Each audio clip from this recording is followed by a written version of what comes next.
भारत और इंग्लैंड के बीच खेले जा रहे दूसरे टेस्ट मैच के तीसरे दिन मैदान पर जबरदस्त ड्रामा देखने को मिला।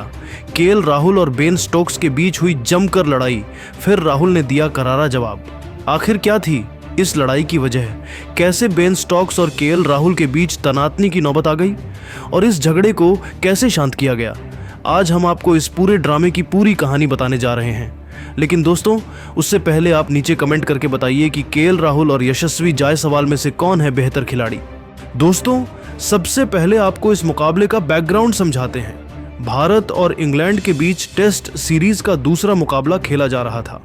407 रनों पर सिमट गई थी और भारत ने अपनी दूसरी पारी की शुरुआत कर दी थी। तीसरे दिन का खेल जब शुरू हुआ तब भारत के सलामी बल्लेबाज यशस्वी जायसवाल और केएल राहुल क्रीज पर थे। असली ड्रामा तब शुरू हुआ जब 8वें ओवर की चौथी गेंद पर इंग्लैंड के गेंदबाज जोश टंग ने यशस्वी जायसवाल को एलबीडब्ल्यू आउट कर दिया। यह घटना कुछ इस तरह घटी। जोश टंग की गेंद यशस्वी जायसवाल के पैड पर लगी और इंग्लैंड के खिलाड़ियों ने जोरदार अपील की। अंपायर ने तुरंत उंगली उठा दी और जायसवाल आउट हो गए। लेकिन जायसवाल को इस फैसले पर भरोसा नहीं हुआ और उन्होंने अपने सलामी जोड़ीदार केएल राहुल से बात की। दोनों ने डीआरएस यानी कि डिसीजन रिव्यू सिस्टम लेने का फैसला किया। जायसवाल ने राहुल के साथ चर्चा की और रिव्यू के लिए इशारा किया, लेकिन जब तक रिव्यू लिया गया डीआरएस का समय समाप्त हो चुका था। स्क्रीन पर टाइमर 0 दिखा रहा था। यही वह पल था जब मैदान पर माहौल गर्मा गया। इंग्लैंड के कप्तान बेन स्टोक्स को यह बात नागवार गुजरी। उन्होंने केएल राहुल और यशस्वी जायसवाल की ओर तीखी टिप्पणी की। स्टोक्स का कहना था कि भारतीय बल्लेबाजों ने जानबूझकर समय बर्बाद किया और डीआरएस नियमों का दुरुपयोग करने की कोशिश की। स्टोक्स ने राहुल की ओर इशारा करते हुए कुछ अपशब्द कहे, जिससे राहुल का गुस्सा भड़क गया। राहुल ने स्टोक्स को करारा जवाब दिया और कहा कि मैदान पर नियमों की बात मत करो, पहले अपनी गेंदबाजी देखो। यह सुनकर स्टोक्स और भड़क गए। दोनों खिलाड़ी एक दूसरे के सामने आ गए और ऐसा लगने लगा कि बात हाथापाई तक पहुंच सकती है। मैदान पर मौजूद दर्शकों का शोर और बढ़ गया। स्टोक्स ने गुस्से में राहुल की ओर कदम बढ़ाए और एक पल के लिए ऐसा लगा कि वह राहुल पर हमला कर देंगे, लेकिन राहुल ने भी हिम्मत दिखाई और पीछे नहीं हटे। उन्होंने स्टोक्स को जवाब देते हुए कहा, अपनी हद में रहो स्टोक्स, यह क्रिकेट का मैदान है, कोई जंग का मैदान नहीं। इस बीच यशस्वी जायसवाल, जो कि आउट होकर पवेलियन लौट रहे थे, उन्होंने भी स्टोक्स की टिप्पणी पर आपत्ति जताई। लेकिन असली ड्रामा राहुल और स्टोक्स के बीच चल रहा था। राहुल ने स्टोक्स की कप्तानी और उनके रवैये पर तंज कसते हुए कहा कि वह अपनी हताशा को भारतीय बल्लेबाजों पर निकाल रहे हैं। इस तीखी नोकझोंक को देखकर अंपायरों ने तुरंत हस्तक्षेप किया। दोनों खिलाड़ियों को अलग करने के लिए अंपायर मैदान के बीच में आ गए, लेकिन न तो स्टोक्स और न ही राहुल आसानी से शांत होने को तैयार थे। स्टोक्स ने अंपायरों से शिकायत की कि भारतीय खिलाड़ी जानबूझकर समय बर्बाद कर रहे थे, जबकि राहुल ने जवाब दिया कि स्टोक्स अनावश्यक रूप से विवाद कर रहे हैं। यह तनातनी करीब 8 से 10 मिनट तक चली। इस बीच भारतीय टीम के सीनियर खिलाड़ी जैसे रविंद्र जडेजा और कप्तान शुभमन गिल ने राहुल को शांत करने की कोशिश की। दूसरी ओर इंग्लैंड के जो रूट और ऑली पोप ने स्टोक्स को समझाने की कोशिश की। आखिरकार अंपायरों की सख्ती और दोनों टीमों के सीनियर खिलाड़ियों की समझदारी से स्थिति को काबू में किया गया। अंपायरों ने स्टोक्स और राहुल को चेतावनी दी कि अगर ऐसा व्यवहार दोबारा हुआ तो उन पर अनुशासनात्मक कार्रवाई की जाएगी। इसके बाद खेल दोबारा शुरू हुआ। यशस्वी जायसवाल तो आउट हो चुके थे, लेकिन केएल राहुल ने अगली ही गेंद पर शानदार चौका जड़कर इंग्लैंड के गेंदबाजों को करारा जवाब दिया। यह चौका न केवल स्कोरबोर्ड पर रनों का इजाफा था, बल्कि स्टोक्स और इंग्लैंड की टीम को एक सख्त संदेश भी था। इस घटना ने पूरे स्टेडियम का माहौल गरमा दिया। भारतीय फैंस राहुल के हौसले की तारीफ कर रहे थे, जबकि इंग्लैंड के फैंस स्टोक्स के आक्रामक रवैये को सही ठहरा रहे थे। लेकिन इस पूरे ड्रामे ने तीसरे दिन के खेल को और भी रोमांचक बना दिया। भारत ने दिन का अंत एक विकेट पर 64 रनों के साथ किया और उनकी बढ़त 54 रनों तक पहुंच गई थी।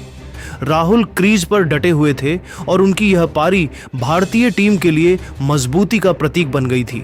दोस्तों, यह था तीसरे दिन का वह तगड़ा ड्रामा जिसमें केएल राहुल और बेन स्टोक्स के बीच हुई तीखी नोक झोंक ने सबका ध्यान खींचा। लेकिन अब सवाल यह है कि इस पूरे मामले में गलती किसकी थी? क्या स्टोक्स का गुस्सा जायज था या राहुल ने सही समय पर जवाब देकर अपनी टीम का हौसला बढ़ाया? आप अपनी राय नीचे कमेंट करके जरूर बताइए। साथ ही ऐसी ही रोमांचक क्रिकेट अपडेट्स के लिए हमारे चैनल को सब्सक्राइब करिए। धन्यवाद। दोस्तों, टीम इंडिया के कप्तान शुभमन गिल से बिना पूछे वाइस कैप्टन ऋषभ पंत ने लिया डीआरएस। उसके बाद जो कुछ भी हुआ उसे देखकर तो हर कोई हैरान हो गया।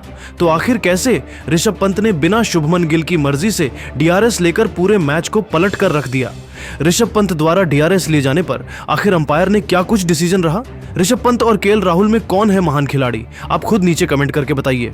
दोस्तों, आपकी जानकारी के लिए बताते चलें कि फिलहाल अभी भारत और इंग्लैंड के बीच में टेस्ट सीरीज का दूसरा मुकाबला खेला जा रहा है। इस धमाकेदार मुकाबले में पहले तो टीम इंडिया के बल्लेबाजों ने तूफान मचाते हुए इंग्लैंड के गेंदबाजों की जमकर बनाई किया। इसके बाद जब इंग्लैंड की टीम बल्लेबाजी करने के लिए उतरी तो भारतीय गेंदबाजों मोहम्मद सिराज और आकाशदीप ने अपने खतरनाक गेंदबाजी से ऐसी तबाही मचाई कि इंग्लैंड की पूरी बल्लेबाजी लाइनअप घुटने टेकने के लिए मजबूर हो गई। लेकिन दोस्तों, इसी बीच जेमी स्मिथ और हैरी ब्रुक ने जबरदस्त साझेदारी करते हुए मैच में इंग्लैंड की वापसी कराई। लेकिन इसके बाद आकाशदीप और मोहम्मद सिराज ने मिलकर खतरनाक गेंदबाजी करते हुए इंग्लैंड को बैकफुट पर ला दिया। इसी बीच ऋषभ पंत ने एक ऐसा डीआरएस लिया जिसे देखकर तो हर किसी की आंखें फटी की फटी रह गईं और अंपायर ने जो कुछ डिसीजन दिया उसके बाद तो हर कोई ऋषभ पंत की जमकर तारीफ कर रहा है। तो आखिर क्या कुछ था?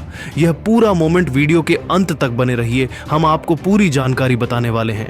दोस्तों, आपको बताते चलें कि 88वें ओवर में टीम इंडिया की तरफ से गेंदबाजी कर रहे थे मोहम्मद सिराज और ओवर की 5वीं गेंद पर मोहम्मद सिराज ने ब्राइडन कार्स को एलबीडब्ल्यू कर दिया, लेकिन अंपायर ने आउट नहीं दिया।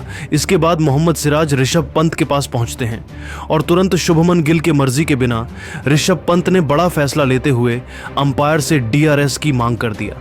जब इसे बड़े स्क्रीन पर देखा गया तो साफ दिखा कि ब्राइडन कार्स एलबीडब्ल्यू थे और अंपायर ने फैसला भारत के पक्ष में दिया। पंत की डीआरएस की वजह से इंग्लैंड के बल्लेबाज ब्राइडन कार्स को पवेलियन लौटना पड़ा। जिस तरीके से ऋषभ पंत ने डीआरएस लेकर टीम इंडिया को विकेट दिलाया, उसके बाद तो हर तरफ उनकी जमकर तारीफ हो रही है और लोग तो उनकी तुलना टीम इंडिया के पूर्व कप्तान महेंद्र सिंह धोनी से कर रहे हैं। दोस्तों, आपको यह भी बताते चलें कि टीम इंडिया के कप्तान शुभमन गिल किसी वजह से स्टेडियम से बाहर चले गए थे और उनकी जगह पर फील्डिंग कर रहे थे साई सुदर्शन। इसलिए टीम इंडिया के कप्तानी की जिम्मेदारी वाइस कैप्टन ऋषभ पंत के कंधों पर थी और शुभमन की गैर मौजूदगी में ऋषभ पंत ने शानदार कप्तानी करते हुए डीआरएस लेकर टीम इंडिया को विकेट दिलाया। तो दोस्तों, देखा आपने कैसे ऋषभ पंत ने शानदार कप्तानी करते हुए डीआरएस लेकर टीम इंडिया को बड़ी सफलता दिला दिया और अपने कप्तानी के साथ साथ सूझबूझ से पूरे मैच को ही पलट कर रख दिया। ऋषभ पंत द्वारा लिए गए डीआरएस का पूरा मोमेंट सोशल मीडिया पर जमकर वायरल हो रहा है और अब तक करोड़ों लोग उस पर अपनी प्रतिक्रिया दे चुके हैं। ऋषभ पंत ने अपने फैसले और कॉन्फिडेंस से दिखा दिया कि वह शानदार बल्लेबाजी करने के साथ साथ टीम को ठीक ढंग से लीड भी कर सकते हैं और वह टीम इंडिया के सबसे कीमती खिलाड़ी हैं। लेकिन दोस्तों, इस पूरे मोमेंट को लेकर आप क्या कुछ सोचते हैं नीचे कमेंट करके बताइए। तीसरे दिन का खेल शुरू होते ही मोहम्मद सिराज ने तूफान मचाते हुए लगातार 2 गेंदों में 2 विकेट लेकर इंग्लैंड की टीम में मचा दिया जबरदस्त हाहाकार, रच दिया इतिहास। तो आखिर कैसे मोहम्मद सिराज ने एक ही ओवर में लगातार 2 विकेट झटके?